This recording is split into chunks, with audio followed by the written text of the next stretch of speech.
So welcome everyone to the National Fellow Online Lecture Series. The topic we will discuss today is emergency action plans. I'm Dana Sheng, sports medicine physician at Dignity Health, and will be your moderator today. This lecture series is sponsored by the AMSSM Online Fellow Education Subcommittee, co-sponsored by the Education Committee and the Fellowship Committee.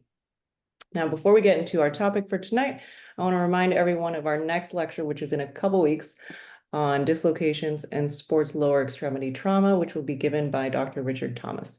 Now, the goal of this lecture series is to serve as an adjunct to your individual fellowship program education and to provide fellows with direct access to learning from experienced AMSSM members and at times invited guest speakers in a variety of formats. And this is also meant to assist in your CAQ exam preparation. Now, some reminders: make sure to mute your microphone, turn off your video. You can submit questions at any time through the chat function, and feel free to include your name and program if you wish. At the end of the talk, I, as the moderator, will ask the questions during the Q&A based on the questions you submit. And after the program, please complete the evaluation, which will be put, there's two ways to do that because we want to get input from you guys. So the first way is to go to amsssm.org, click the Education tab, and select Fellow Online Lecture Series, and the link is near the top of the page, as seen in the screenshot. On the next slide, you can see the second way you can give us feedback is by using this QR code. So you can scan, and it'll take you directly to the form to fill out. So keep in mind the goal for this series is to assist in CAQ prep for fellows. So now I'd like to introduce our expert speaker today, Dr. Robert Flannery. Dr. Flannery is a family practice sports medicine physician in Ohio at University Hospitals. He's also a clinical assistant professor at Case Western Reserve University School of Medicine. He's worked with the Cleveland Browns and served as team physician for Oberlin College and provides care for multiple area high school athletes. He was also named University Hospital's Sports Medicine Institute Director of Community Outreach and Education, and he has also assisted with evaluation for the NFL Scouting Combine. Dr. Flannery also previously treated Rutgers athletes and athletes from Princeton University. And with that, welcome, Dr. Flannery. Thanks so much for being here. Thank you. I appreciate the introduction. I'm going to jump kind of right into it. I appreciate everybody that's on. I saw a couple of familiar names and faces in the Zoom lounge there. So thank you for taking the time. I know probably a lot of you have heard some of this before. But really what I wanted to do was get into emergency action plans. This is something that I've kind of been a part of really since I was a fellow. A couple of disclosures here. First, I'm a consultant for 10X and founder of the First Response for Sports Medicine course here in Ohio. I'm not going to discuss any of this in my presentation. I have no conflict. The views that are expressed in these slides are mine and not necessarily that of my colleagues or the hospital system. And then you must use your own discretion when using this information. I have no relevant financial relationships to disclose that are relevant to this topic, and I do not intend to discuss any unapproved investigative use or commercial product devices in this presentation. So a couple of objectives here. One of the things that has been kind of interesting just in the last couple of days, I'm also on the Joint Advisory Committee for Sports Medicine to the OHSAA, which is Ohio's High School Athletic Association. We just passed in Ohio, and I was lucky enough to be part of the group that got to go to Columbus and help get the bill passed, HB 47, which is more or less the Damar Hamlin bill, and it forces and becomes law for every athletic venue to basically have an emergency action plan, to have AEDs available, and then for all coaches have to have hands-on CPR and AED training.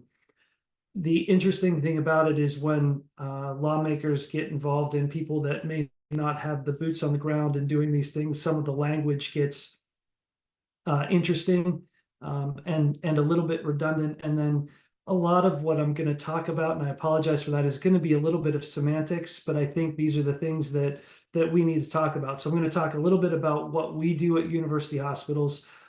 We have a standard operating procedure. We're going to talk about that and how to develop one, and then understand what an emergency action plan is and how to develop one of those or multiple of those, as it were, the role of each, and then how to develop a little bit better relationship with the entire athletic medicine team.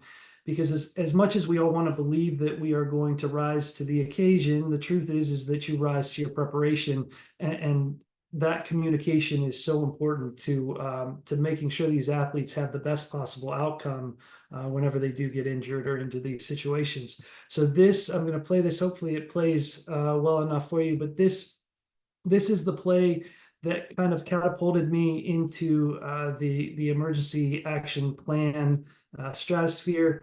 This is Eric Legrand's hit. It happened 2 years before I became a fellow. You can see there, he hit the running back hard enough that he broke his shoulder blade through his pads, and Eric sustained a C3, C4 fracture and was paralyzed. This was a neutral site game. There was no pre-game meeting beforehand, and what my fellowship director there in the middle, Dr. Monaco, kind of challenged myself and my co-fellow, Dr. Johns there, was to take what we were going to learn that year in fellowship about emergency action plans, how to practice them, how to develop them, and take that to wherever we went to make sure that they were rehearsed, so that if there was an issue, the first time going through that emergency action plan wasn't when an athlete was laying there injured or potentially worse. And so this is kind of an extension of that challenge. Is continuing to push forward with this and try to get it out as much as possible. So that is now my challenge to all of you, is whenever you take all of this knowledge that you're going to get in fellowship with regards to emergency action plans, take it out into the community, because it sometimes is difficult for the athletic trainer on their own to get the stakeholders together, and that's something that you can certainly help with. I will say this, that if you can't find 2 to 3 hours a year to practice your emergency action plan with that school or that team, you probably shouldn't be taking care of that team. And I know that sounds a little bit harsh, but the reality is you're going to gain a lot from these athletes, not just financially, but also the relationships with them. And if you can't find 2 to 3 hours to practice an emergency action plan and review it and go over it with the athletic trainers, you really shouldn't be taking care of that team. So just to kind of look at what has gone on over the last couple of years, I mean, these emergencies have happened all the way back for as long as sports have been around. But I just wanted to highlight a couple of news stories and headlines. This was 5 years ago. Jay Bouwmeester had a cardiac arrest on the bench, and the headline on ESPN was "Hands-only CPR and AED saved his life." I would argue that the emergency action plan is what actually saved his life, because CPR is just a skill and an AED is just a machine if you don't have a plan to use it. Fast forward 4 years later, this is an ESPN headline from the Damar Hamlin incident, where you can see the kind of change in the narrative. The plan for the in-game critical care might have saved Damar Hamlin's life. And so people are starting to realize that emergency action plans really are what's making the difference when you have these athletes that experience these things. So talking about the difference between a standard operating procedure and an emergency action plan. For us at university hospitals, the standard operating procedure is that 30,000-foot view. It's a broad scope, but it doesn't mean that it's vague. You can get very specific in your standard operating procedures, and they house the emergency action plans in them. And so you get that granular, you get that boots on the ground view, but the SOP needs to be reviewed yearly, but doesn't necessarily need to be updated as regularly, with the exception of the emergency action plan sections.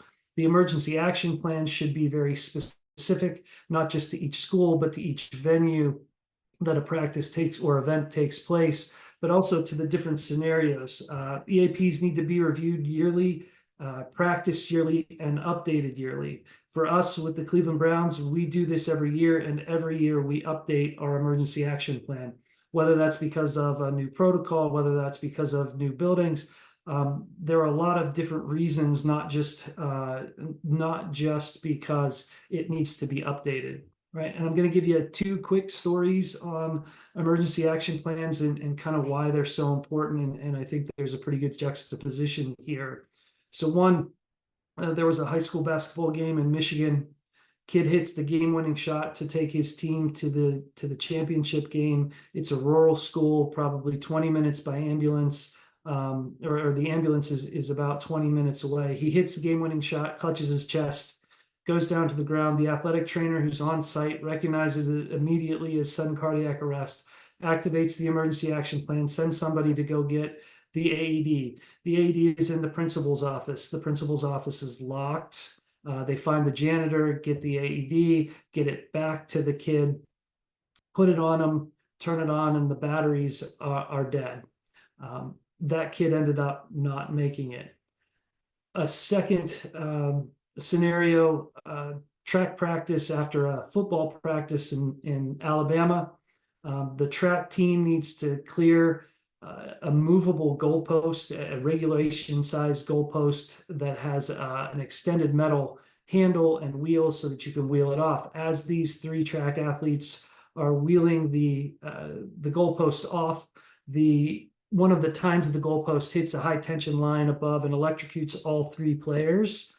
They go down. An athletic training student activates the emergency action plan, runs and gets the athletic trainer who's with the football team. They bring the AEDs over, they put the AEDs, they shock one of the athletes.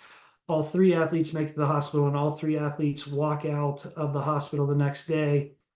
Really not much worse for the wear. So the difference between those two scenarios, both scenarios, the athletic trainers had emergency action plans. The difference was that one school practiced it and the other didn't. One school had an SOP there to make sure that things like making sure the office was unlocked, or making sure that the batteries are checked and reviewed to make sure that they are still working, wasn't done.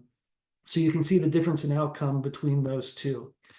This is a recent position statement from the National Athletic Trainers Association.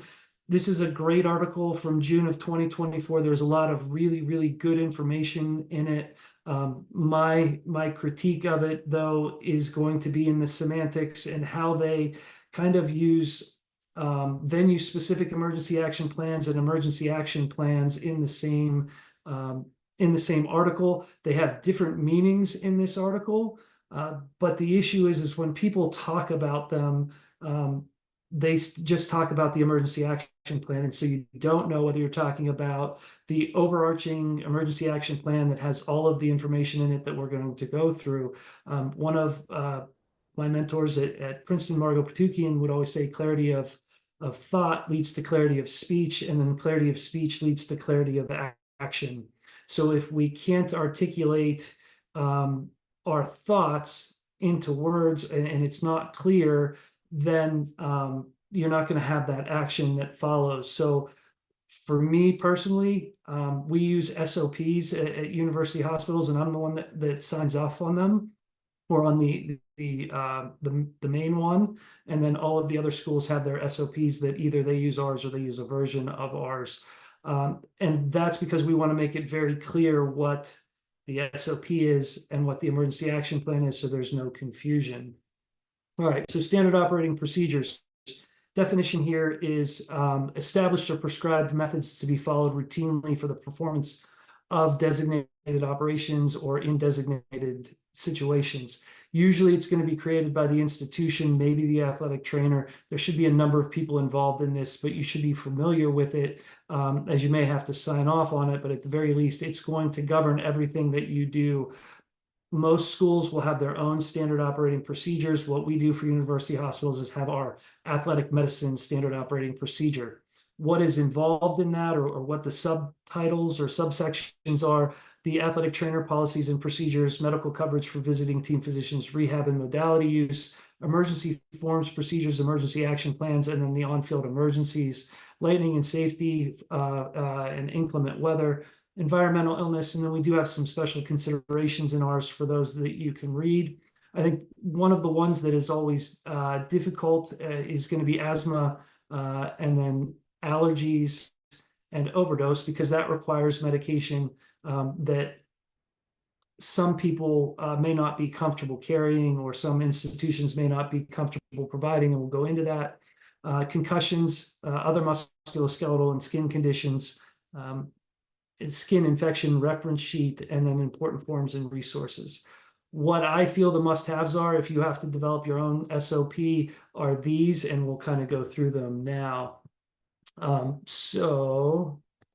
The athletic trainer policies and procedures, these are going to be the codes and laws that are abided by. Each state's different, and it kind of gets into what the athletic trainers can and can't do under whether it's your jurisdiction or whether it's their own scope of practice. But you want to be familiar with it. It's going to go through their general responsibilities, from documentation and confidentiality, coverage, facilities, injuries assessment, return to play, and then reimbursement.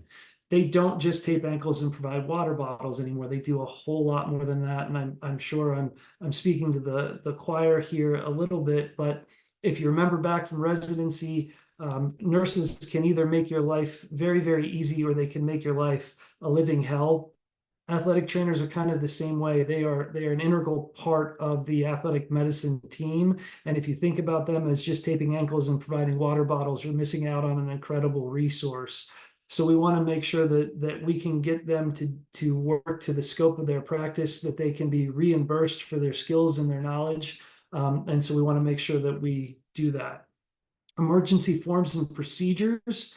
This is where all of your emergency contact forms are going to be. So making sure that you have contact information for all of your student athletes, that those forms are up to date, making sure that you have the correct emergency numbers. I know one of our schools here in Ohio, we don't call 911 from there, because if you call 911, it gets routed through the city when there's a firehouse at the end of the driveway for the school, and we call them directly if there's ever an issue, because it's a much faster response time. In this section of the procedures, you're also going to know, you're going to have what happens before and after an EAP is activated. So how do you get people together? Who needs to be involved in the review, practice, and updating of an emergency action plan, where those emergency action plans are going to be posted, how they're distributed, who the stakeholders are, and then afterwards kind of an M&M type debriefing of what went well, what went wrong, what could have been done different when the emergency action plan is activated. So your emergency action plans themselves, and now you can kind of get into where some of this issue is. And so taking the emergency action plan and making a venue specific emergency action plan, this overarching emergency action plan is going to be the framework for all of your venue specific EAPs. It's those constants that form the foundation. It's going to be the numbers that you need, the things that are going to be in every single one of your emergency action plans that don't really change. There also should be a protocol for how to alter and amend the EAP. So who does that? After you get everybody together and practice your emergency action plan, everyone should review it. And then somebody needs to make updates to it, and that should be one person. It gets sent back out to be ratified by all of the stakeholders. Have your emergency telephone numbers like we talked about, and then your equipment locations. I think one of the issues for me with emergency action plans that I've seen over the years is there's been a little bit of creep of the emergency action plans. It should be one page on the front, and on the back should be a map, or the second page, it should be the map. If it's more than one page, it's way too long. I've seen emergency action plans that have the location of the crutches. You may need the crutches, and they need to be in your standard operating procedures as to where they're located, but it should not be in your emergency action plan. If somebody's on crutches leaving, it's not that big of an emergency. And then maintenance of all the emergency equipment, we kind of highlighted that in the story. And then the safe structures, where you're going to go if there's inclement weather, heat and cold protocols, all kind of fall in this emergency action plan subsection. On-field emergencies, this is where you have your venue-specific EAPs, and that goes through all of the different ones. We'll go over those whenever we talk about the actual emergency action plans. For those of you, hopefully, for those of you from UConn, the Corey Stringer Institute is fantastic. I'm going to pick on them a little bit in this just because of more semantics than anything else. Dr. Costa is amazing. He's been an inspiration to me. Definitely one of the people that I look up to in sports medicine. But I am going to be a little bit critical of some of the things that they have done. This is a version of an emergency action plan from UConn. There's a lot of information. They try to keep everything on one page, so I do appreciate that. But you have to go all the way down to the middle of the page before you call 911. Right, like it needs to be much higher than that. We'll go through it whenever we go through another template of kind of what we've done at university hospitals. So again, a lot of really good information, and you need a lot of these things, but a lot of these things, in my opinion, can end up in the standard operating procedure and not necessarily within the emergency action plan, or within the emergency action plan, but not necessarily within the venue specific emergency action plan. And you can see how this kind of gets thick when talking about it. So their EAP template, again, this is UConn's EAP template, and it's a fantastic template. Everything that you need to create an EAP is here, but they call this their EAP template. The problem is this is your standard operating procedure for your emergency action plan, in my opinion. So just the index or the table of contents is 2 pages, and then the actual emergency action plan template is 10 pages long. You can't post that anywhere where people are going to be able to get through it and read it. You need a 1-page document.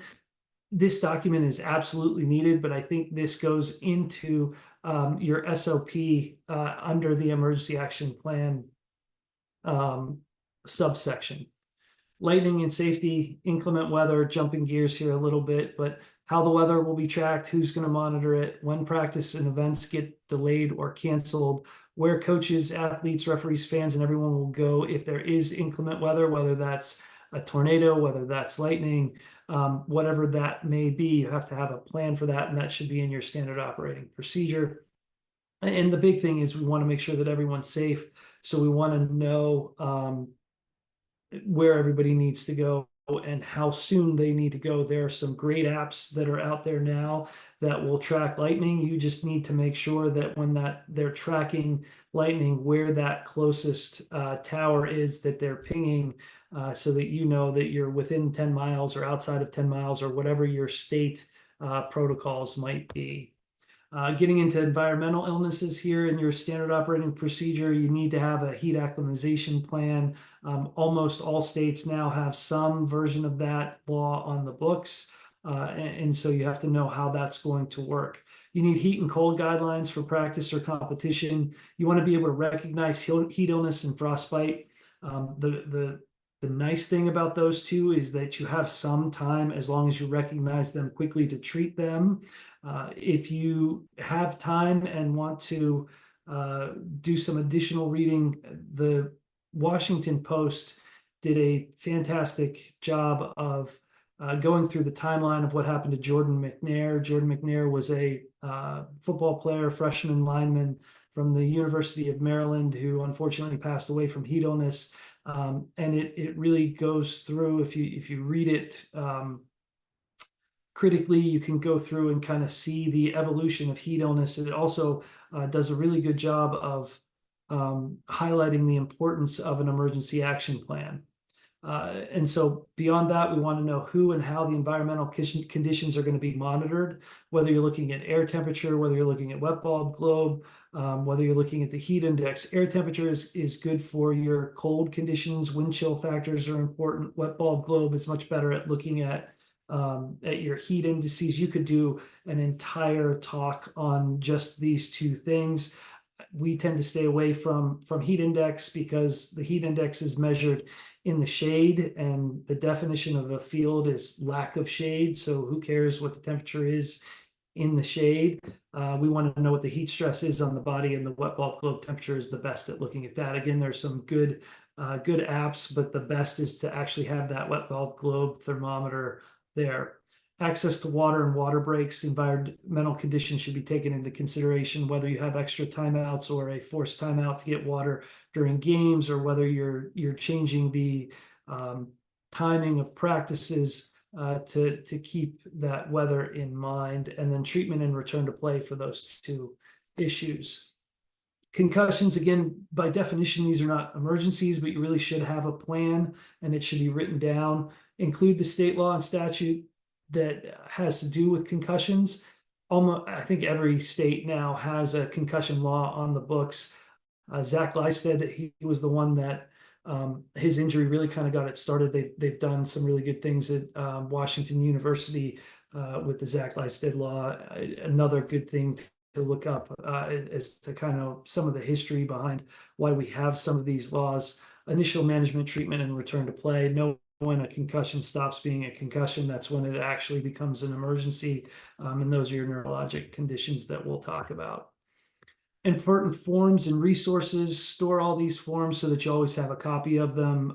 This is your bibliography, so cite your work so you can back it up if need be. There are going to be people that will question why you need so many things. Heat illness is one that is tough, especially in this day and age. We know that the best way to get a core temp, or the best way to evaluate for heat stroke is a rectal thermometer. To try to put that into an emergency action plan and get it past a school board can be difficult, so you need to cite your work and show why that's so important. All right, standard operating procedures, what's nice to have but can be left out. I would suggest against it. I think you need to go over your special considerations and all of these other issues. Allergic reaction, you want to be able to identify with the athletes with known allergies, so that gets into your pre-participation physical exam, identifying these people early, recognition, and then who keeps the EpiPen. EpiPens have become much less expensive, and so if there's an issue with EpiPens, I always write for two. I tell the athlete to keep one and to give one to their athletic trainer. That's what the athletic trainer should be telling these students also if they're getting them from their regular physicians. Same thing goes with asthma. We want to identify these athletes and recognize it, identify who keeps the inhaler. Same thing, I always provide two inhalers to those athletes. Diabetes, it's identification for this, recognition of hyper and hypoglycemic episodes, treatment, conscious versus unconscious, and then when to transport. Again, they should have their own medicine, but make sure that the athletic trainer is aware of it. Seizures, we want to, again, be able to identify those athletes with seizures. So this all gets into PPE stuff, right? What sports can they play safely, and what kind of recognition is there? And then other special considerations, musculoskeletal and skin infections, musculoskeletal conditions. Again, by definition, these aren't emergencies, but especially the skin issues can lead to life-altering consequences if not treated appropriately. Those skin lesion reference sheets are very helpful for initial management treatment, and then we want to make sure we have the proper forms for return to play. I think anyone that's been doing sports medicine that has covered wrestling, there's always at least one athlete that shows up without the form completed correctly. Whether it's they didn't have the form or their doctor didn't know how to fill it out, and unfortunately that keeps them out of that tournament. It makes it a very difficult situation for that athlete. So understanding those forms are really important. So kind of wrapping up on standard operating procedures here. Who's involved in creating it? It kind of depends on what level it's meant to oversee. At a system level, it should be the lead AT with input from other athletic trainers, physicians, first responders, and then definitely legal, because there's some liability here. At the school level, it's going to be the head athletic trainer, team physician, local first responders, and again, legal. You want to make sure everybody's on the same page there. I know that was a lot of just kind of talking through what a standard operating procedure is, but hopefully you have a better idea of what that looks like and why it's important. So now we're going to transition into that granular view, the emergency action plan here. Hopefully this will be a little bit more interesting, a little less reading directly off the slides. Emergency action plans, the definition, as I say that, I'm going to read directly off of this slide. It addresses emergencies that the employer may find reasonable to expect in the workplace. More of a medical definition for it is a protocol used during catastrophic events or mass casualties, or a protocol used during hectic or rapidly changing conditions. What the NATA position statement that came out in June says is that an emergency action plan is a written document detailing the preparations and on-site emergency response of healthcare professionals and other stakeholders to catastrophic or potentially catastrophic injuries in the pre-hospital setting. An EAP is a fundamental tool designed to facilitate emergency preparedness via coordinated and efficient emergency response. Again, that's talking about emergency action plans. They go on to talk about venue-specific emergency action plans, but a lot of times those two terms get interchanged. All of those things that we just talked about in this definition of an emergency action plan, to me, go into the standard operating procedure. So who are the stakeholders when we're talking about emergency action plan? Who's involved? We have the internal stakeholders and the external stakeholders. Again, I took this from that NATA position statement. I think it's a really nice diagram as to kind of how all of this works. Ultimately, we're here to make sure that these kids are healthy, so we all need to work together, and that communication is important, that when something does happen, the emergency action plan gets put into place and initiated and works smoothly. There are a lot of different people on this. I know it can be a little bit difficult to read, but on these inner circle, you've got the team, the medical staff, the school, the event coverage, the facility and public safety. On the outside, you've got emergency medicine, hospital service, police, fire, hazmat, community, and meteorologic personnel. To me, when I'm thinking about an injured athlete, there's three legs to this particular tripod. One is the pre-hospital team members, and those are the people that are going to be on site whenever that happens. Doesn't mean all of these are going to be here for all of them, but these are the pre-hospital team members. The second leg is going to be transportation. So the EMS that is going to transport that player from the field or from the venue to the hospital. And then the third leg is going to be the ER. What we're focusing here is that emergency action plan and what we do on site. So we've got the athletic trainer, the sideline physician, first responders, graduate assistants, student aides, coaches, and administration. So who should be involved in creating the EAP? It's the head athletic trainer's job to create that EAP. It can be delegated, but ultimately it's their responsibility, and they're going to be the ones that have to sign off on it. It's never finished. It's a living document that should be updated every year or anytime something comes up that needs to be updated. How does it get updated? It's during the practice of the emergency action plan. So who should be involved in it? At a minimum, you need the head athletic trainer, you need the school or team physician. Again, if you can't find a couple hours to do this, you really shouldn't be taking care of that team. And then the lead first responder that can take all of the information from the emergency action plan and disseminate it to the ambulance service or whoever's going to be transporting that patient. I've heard stories where police have had to get involved because the athletic trainer says, we're going to take them this way. And the EMS says, nope, we can't take them that way. We're going to take them this way.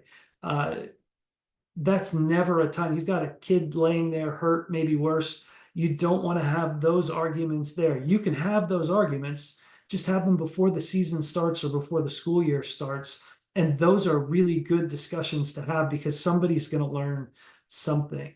One of the things that I learned early on was that EMS has to follow their protocols. If they don't follow their protocol, and once they take possession of that athlete or that patient, if they don't follow their protocols, they can lose their jobs. We don't want anyone losing their job over something that can be worked out. If the protocol needs to be changed, it can be changed, and that's part of the reason you keep that bibliography in your standard operating procedure, so that when you go and you talk with whoever the medical director is for that particular ambulance service, you can say, this is why we do things the way we do, and they can either agree to it or not. excuse me, and then you can go back and revisit your emergency action plan and say, okay, how do we have to change it? Ideally, you're going to have all of the people that are listed here that could possibly be at an event: administration, student aides. Student aides are great. I worked with a lot of student aides when I was in my first job in Alabama. By the time they were seniors, I would have felt very comfortable with any of them running an emergency action plan. They were fantastic. So what happens if there is no athletic trainer? That's one of the things that we're dealing with here in Ohio. They just passed that law that every venue needs to have an emergency action plan. Not every school has an athletic trainer. Not every school even has a full-time or part-time athletic trainer. So you may be involved in creating some of these emergency action plans with the school or with the venue, depending on where you end up practicing. So what should you have an EAP for? We're not going to go into all of these, but all of these are kind of the things that can happen during sporting events that can lead to catastrophic outcomes. Doesn't mean this is a complete list, but this is the list that we use. So sudden cardiac arrest, heat illness, traumatic head and neurologic injuries, spinal cord injuries, mental health crises, sickle cell crisis, anaphylaxis, and overdose. Overdose is a tough one for a lot of people. I think I've changed my mind on it, and I carry naloxone now with me in my medical bag, regardless of how these kids get them, whether it's through legitimate ways or others. They're still our athletes, and we still have to take care of them, and to not render aid would be the wrong thing to do. So I do think carrying naloxone is important, and you should have an emergency action plan for an overdose. This would be a lot to post, right? And so how do you know which venue specific EAPs that you post? You really should probably post all of them. Mental health can maybe go in your standard operating procedures, but you've got to know how to access it very quickly. And then we want to designate an EAP coordinator. What does that EAP coordinator do? That EAP coordinator is going to be responsible for getting the EAP distributed, whether that's to opposing teams coming in, whether that's getting them posted at the athletic venue so they are easily accessible. What should be in it? Personnel, communication, contact numbers, equipment, how it is monitored and maintained should be in the SOP. If I have to read through an emergency action plan for a venue-specific emergency action plan, and I'm reading through the AED is kept here, and it's being maintained by the fire department, and it will be updated, it's too much and it's not needed. You need to keep these venue-specific emergency action plans very, very simple. The venue address, a map should be on the back, and then direction to where to meet them. Transportation response times. Again, I think that should be in the in this, because it's good to know how long these people are going to have to do this, right? We want our response times as quick as possible. We know that for every minute that an athlete in distress doesn't, or an athlete in sudden cardiac arrest doesn't receive a shock, their chance of survival goes down by 10%. So we want to make sure that we get everything done as quickly as possible, which is, to me, why some of the extraneous things in an emergency action plan don't need to be there. Put them someplace else. And then where it will be posted and how many copies will be given. You get one page for this because the map's going to be on page 2. So again, this is the template from UConn. And again, I'm sorry to pick on you guys, but you've done such a great job of putting all of this out there. That really is kind of one of the best ones that I've seen. To me, there's too much on this venue-specific emergency action plan. This is one that we've kind of put together for one of our school fields that gets used a bunch for not just the school, but also the community. So this is the soccer organization. So these fields don't get used by just high school. It can be used by the communities. It can be used by a number of different entities.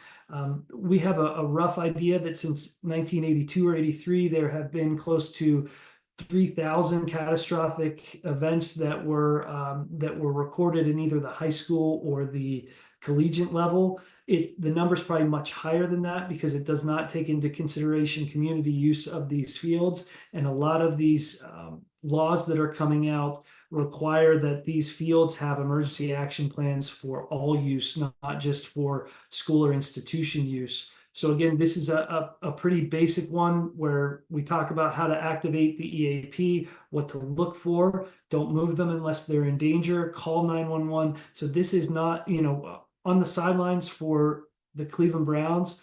I've got airway, I've got ER docs, I've got at least 2 EMS squads that are there. Our emergency action plan looks much different than this because there are a lot more people there. And they still need to know what to do. But again, it's a fairly simple EAP. The SOP for that is much more detailed. And then just kind of going into first aid CPR. So this is one that kind of covers everything from asthma, everything from open fractures, displaced fractures, closed fractures, spinal cord injuries. It covers it all in one page. Couple of things with this. Number one, you're never going to be faulted for starting CPR. If somebody doesn't need CPR, they will stop you very, very quickly. And you'll never be faulted for calling 911 in an emergency situation. You may need to go back and call somebody else, the athletic trainer, but don't call the athletic trainer first. If there is an emergency, call 911 first. One of the things, if you go back to the Jordan McNair article, one of the things that was done wrong, and it didn't delay anything very, very long, but it was one of the things that was highlighted in the lawsuit, was that the athletic trainers called the team physician first. Whenever Jordan started to get into trouble, the team physician told him, hang up, call 911, and then have somebody else call me back. So really calling 911, you're never going to be faulted for doing that early. So put that very early on in your emergency action plan. This is the map of the field that goes with our emergency action plan. It has really kind of 3 components to it. We'll call it 4.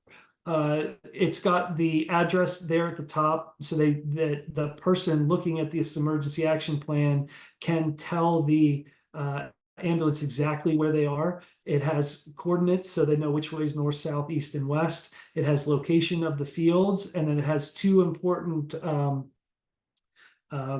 icons there. One is the EMS meeting point, and the other is the AED, so they know where to go to get it. And so we wanted to make sure that that AED was within 3 minutes of every field. And so we had somebody run from the northwest corner of 7A to the AED and back, and it was less than 3 minutes. And we had someone run from the southwest corner of field of the football stadium to make sure that they could get there and back within 3 minutes. So that's where we decided to put the AED. It's important. One of the things, again, I keep going back to the Jordan McNair issue. One of the issues that they had there was there was some construction, and so the meeting point was different. And when they sent someone to meet the ambulance, they didn't know where the ambulance was, caused a bit of a delay. So if you're on field M1 and you go to the southeast corner of the school to meet the ambulance, there's not going to be an ambulance there, and you're not going to see them on the other side. So we wanted to make sure that the coaches, and also gave this to the EMS, knew where they were going to be meeting that person regardless of what field they were on. All right, so in the emergency action plan, you're kind of talking about the stakeholders again. What are their roles? These are things that you want to know beforehand. Who's the athletic trainer? How long have they been in AT? Are they green?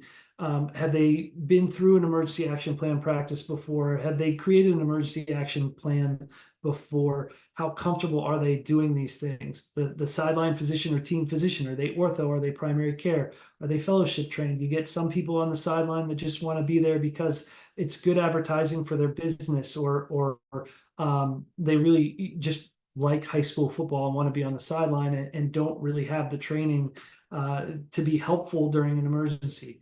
First responders, ACLS, BLS, can they transport? Are they dedicated? When I was a fellow, we played in a bowl game down in Orlando. We put a guy in the rig that had that sustained an injury to his left abdomen. We were concerned about his spleen. We put him in the ambulance. We got out the tunnel, and then the ambulance was told they could not leave because they were dedicated and someone else would have to transport them. We had to sit in that ambulance for 7 minutes. It was the longest it was one of the longest 7 minutes of my life. And so you want to make sure that you answer those questions beforehand. GAs and student aides are great at helping move things. They make it easier to lift, roll, and move equipment. But you want to make sure that they have a role. And then coaches and administration can perform the same capacity as GA and student aides, but they're really better utilized for crowd control. They know the family members way better than we do, and we can keep them away. I've got a couple of videos that I'm going to show. We're going to try to get through this next couple of slides here. So preseason checklist, we want to make sure we get everybody involved. Might not be possible. We know who the minimum people are. We want to review all the EAPs for each venue. It takes time to do that, but we really want to practice it. And then within 24 hours, we want to come back with our critiques of it and anything that needs to be changed. So in practicing our emergency action plan, this is a video from one of our schools. We wanted to make sure that the AED was within 3 minutes of anywhere on the field. And so we had someone run. Right before he started running, he goes, "Oh, somebody give me a key card so I can get into the school." And I kind of stopped everybody and said, "Is that in your emergency action plan?" He said, "No."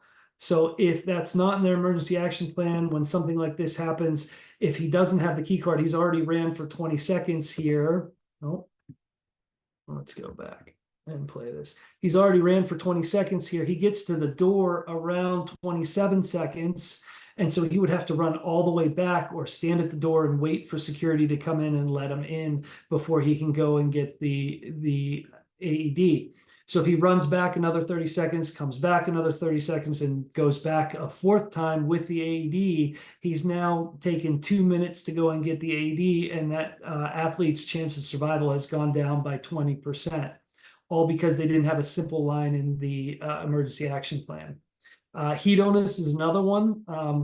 Trying to put someone in a tub. It seems like it would be easy. So this is actually me getting dunked during one of our training sessions where we kind of had everybody showing them what to do. And the reason we wanted to show this was if you don't have everything that you need, so there's no towel to go around my arms to keep me from going under the water. And you can see what moving, we'll call it 175 pounds, but that's not accurate, is not easy. And if you don't have that towel underneath, you're so worried about getting them in, they're going to go right under. Luckily, they didn't put any ice in there, or else it would have been really uncomfortable, but it was still pretty cold. So, you can do these things. You can actually get a lot out of these emergency action plan practices. What you do before a game is important as well. The pregame checklist or that medical timeout. We do a 60-minute meeting before every NFL game.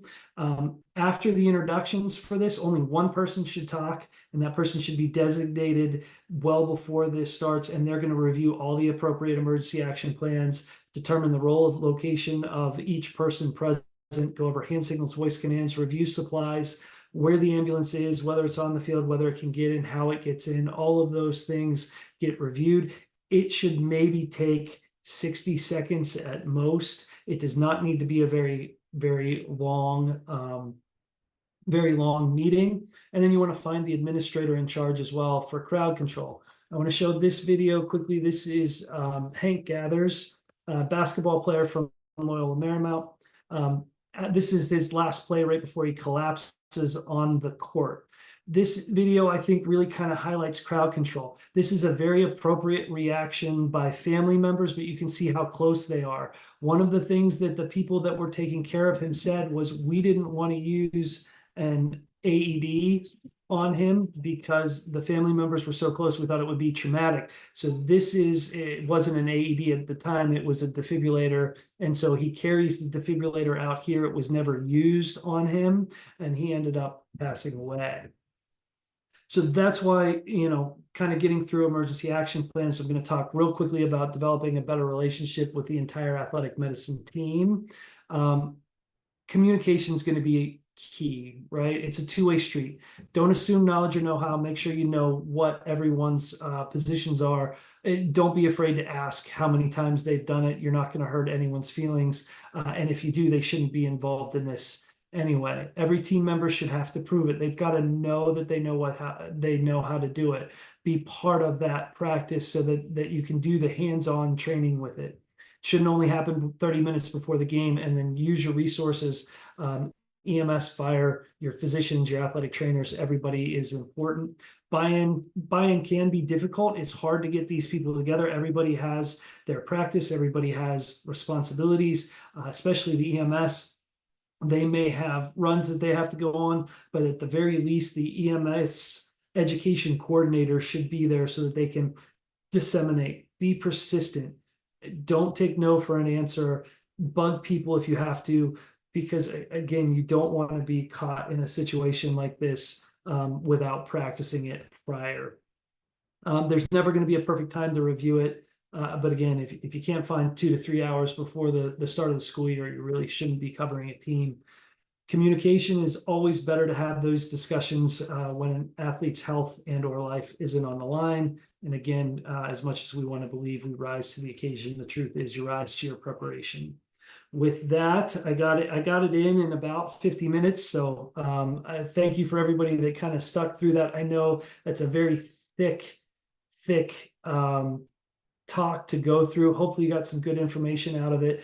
The big take home is to really practice it. You're not going to know what you need until you need it. One of the things that we did at one of the schools was look at where the helicopter would land because they were so far from the closest hospital.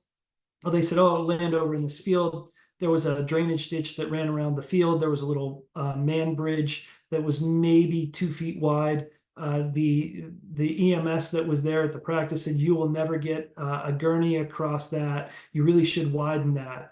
The coaches there kind of scoffed at it, and but the school did it, and that year they had an athlete that sustained a neck injury. They had to take him across there. He was a lineman, big kid. When we came back and did that again the next year, they were so thankful that we had put that man bridge or suggested it, and they were much more attentive when we went through the emergency action plan the next year. So with that, thank you for your time. Happy to take any questions. Thank you, Dr. Flannery. That was awesome. That was really great, in-depth, systematic approach to the EAP. And I also liked the example practice videos that you had. So thank you for including those. To start off the question, so if you're going to an away location and you haven't received a copy of their EAP, is there a guideline you'd recommend for kind of how far in advance you should ask for that? Really, and that's a difficult question to answer. Really, you would want it at least 24 hours before you go to that site, ideally 3 days. So if you haven't had it 3 days before you're going to go, I think it's totally fine to email the head athletic trainer and just say, hey, can you send me a copy of your emergency action plan? Mm-hmm. Sounds good. Do you have I guess, a favorite or best learning example with relation to the EAPs from your own experience? You showed a lot of good ones from the news. Right. Yeah. No. I think the biggest thing for me was that bowl game down in Orlando. Again, it was another neutral site. We really didn't have a medical meeting beforehand. The ambulance, even the ambulance drivers didn't realize that they were dedicated, that if they left the bowl game, they would have had to stop the bowl game until the next ambulance could get there. And so I think sitting in that ambulance, not knowing whether the player that I'm sitting there with is bleeding into his abdomen from his ruptured spleen, he ended up being fine. But it really was 7 minutes doesn't seem like it's that long, but I think that it probably stuck with me the most from fellowship. Mm-hmm. Yeah, it's amazing what a difference it can make, knowing all the details and practicing ahead of time versus not. I think I'm not seeing any other questions in the chat, but I want to thank you again for this really amazing talk. So thank you so much.